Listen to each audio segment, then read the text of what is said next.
प्रधानमंत्री जी देश को कहां ले जाना चाहते हैं मुझे भी अब समझ में नहीं आ रहा। अगर मोदी जी कंफ्यूज हैं तो मैं उनसे कहना चाहता हूं, निवेदन करना चाहता हूं कि देश के किसी भी जनता को कंफ्यूज ना करें। आज जो स्टूडेंट इंडिया पढ़ते आया है, प्रेसिडेंट ऑफ इंडिया पढ़ते आया है, prime minister of India, rail minister of India, reserve bank of India, अब कल से आप इसका उल्टा पढ़ाइएगा, बच्चा कंफ्यूज होगा।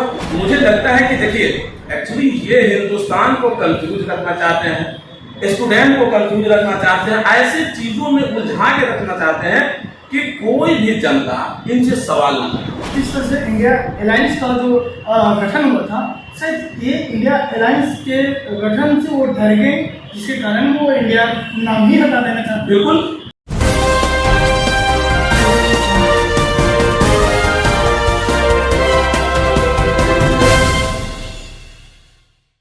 मैं इस वक्त पटना एमएलए फ्लैट में हूँ और मेरे साथ बगल में बैठे हुए हैं आरजेडी के प्रधान महासचिव अफरोज आलम से।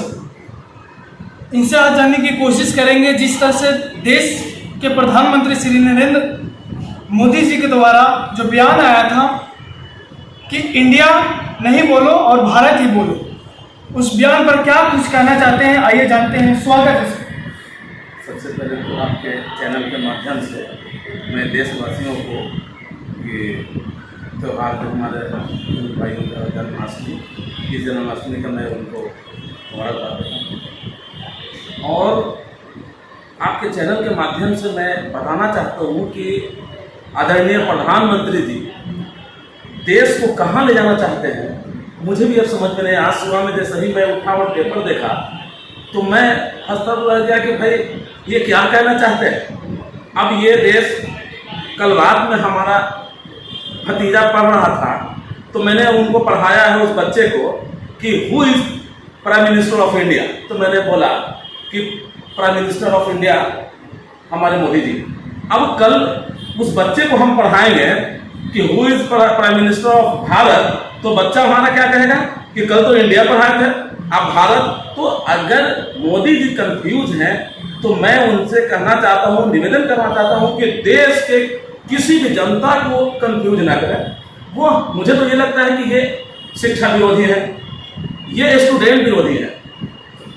आज जो स्टूडेंट इंडिया पढ़ते आया है, प्रेसिडेंट ऑफ इंडिया पढ़ते आया है, prime minister of India, rail minister of India, reserve bank of India, अब कल से आप इसका उल्टा पढ़ाइएगा, बच्चा कंफ्यूज होगा, उसको समझ में नहीं आएगा कि आप क्या कहना चाह रहे हैं। अगर आपको अंग्रेजी से प्रॉब्लम है आदरणीय प्रधानमंत्री जी, अगर आपको अंग्रेजी से प्रॉब्लम है, अगर आप अंग्रेजी नहीं पढ़ पाए हैं और आपको इससे इतना तकलीफ है तो देश से, अभी आप गद्दी पे हैं, आप इसी शब्द के लिए आप फिर से जो है कि आप बुला लीजिए ना, आप संसद में, आप संसद में बुला करके मीटिंग और इंग्लिश को खत्म कर दीजिए।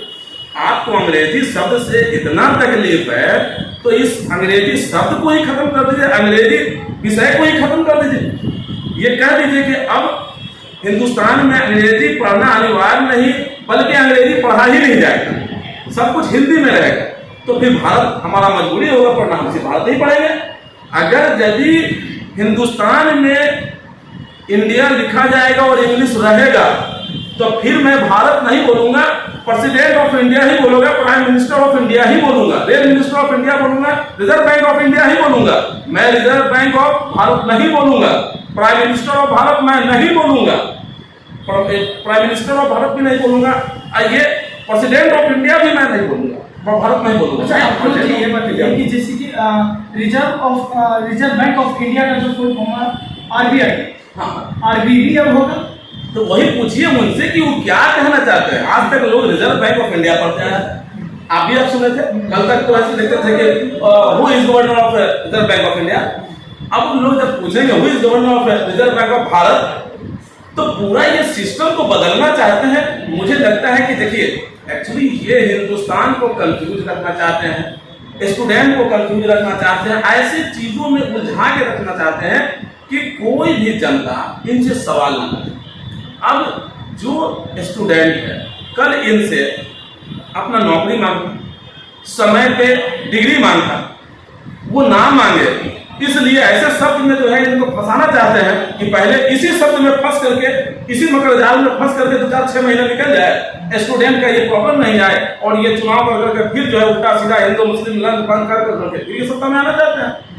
तो यही है, देखिए प्रधानमंत्री जी के हम शिक्षा पे सवाल करना नहीं चाहते हैं, मगर कंफ्यूज हैं देश के। ये पहले ऐसे प्रधानमंत्री हैं जो बिल्कुल कंफ्यूज हैं।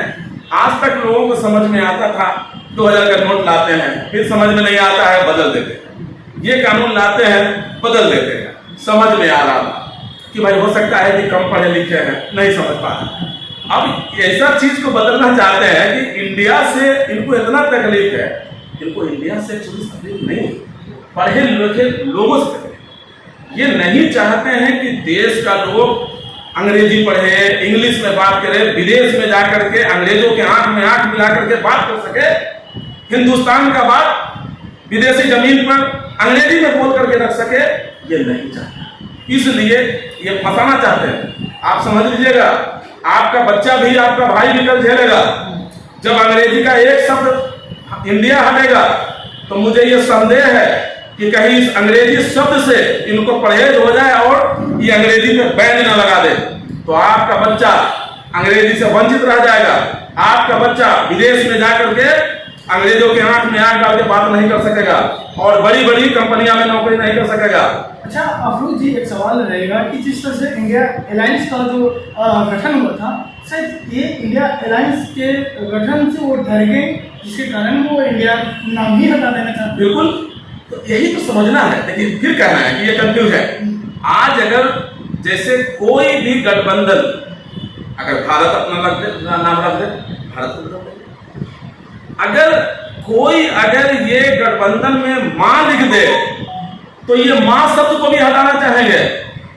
इनको भारत शब्द से भी एलर्जी हो जाएगा, कल मां से भी एलर्जी हो जाएगा। जिनको ये कहते हैं कि भारत माता की जय, मैं भारत माता को बहुत मानता हूं, इनको उस भारत माता से भी एलर्जी हो जाएगा यदि कोई विपक्षी पार्टी अपने गठबंधन का नाम भारत माता रख दे, तो इनको उस नाम से भी तकलीफ हो जाएगा। मैं बता देता था, इसलिए कि ये देश को कंफ्यूज करके रखना चाहते हैं कि कोई सवाल ना करे।